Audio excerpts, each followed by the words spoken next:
Next எந்த question, calculate the number of nucleus. Number of நியூக்ளியஸ்னால் எண், அதான் நம்ம கண்டுபிடிக்கணும்.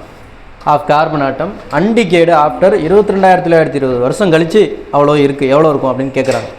அப்போ இது வந்து டோட்டல் டைம் டேக்கன். அப்போ டோட்டல் டைம் வந்து எவ்வளோ அப்படின்னா 22,920 வருஷம். சரி, ஓகே. இப்போ initial number of carbon atoms வந்து 10,000 தொடக்கத்தில் இருந்தது. தொடக்கத்தில் எவ்வளோ இருந்தது? எண்ணாட்டு எவ்வளோ இருந்ததுன்னா 10,000. ஹாஃப் லைஃப் ஆஃப் கார்பனும் கொடுத்துருக்குறாங்க. ஹாஃப் லைஃப்னா டி ஹாஃப் எவ்வளோ அப்படின்னா 5,730 வருஷம். ஓகேங்களா? அப்போ நம்ம கண்டுபிடிக்க வேண்டியது என்ன தான் கண்டுபிடிக்கணும். அப்போ நமக்கு லா ஆஃப் ரேடியோஆக்டிவ் டிகேக்கான ஃபார்முலா தெரியும். என்ன ஃபார்முலா? n = n0, இல்லைனா இதை எப்படி எடுத்துக்கலாம்,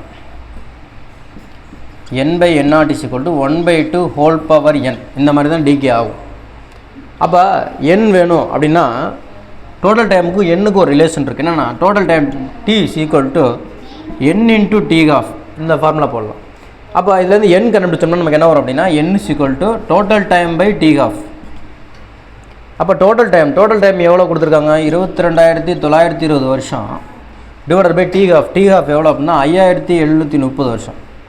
அப்போ இந்த 0க்கு 0 கேன்சல் ஆயிரும்.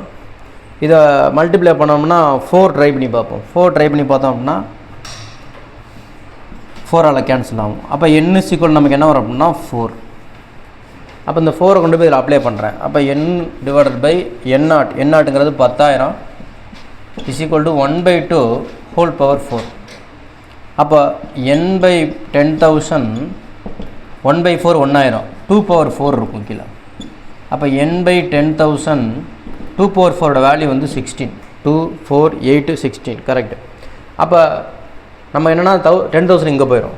அப்போ n = 10,000/16 கேன்சல் பண்ணோம்னா 6 16 96, மிச்சம் 4 இருக்கும் 40, 16 32, மிச்சம் 8 இருக்கும், 16 80.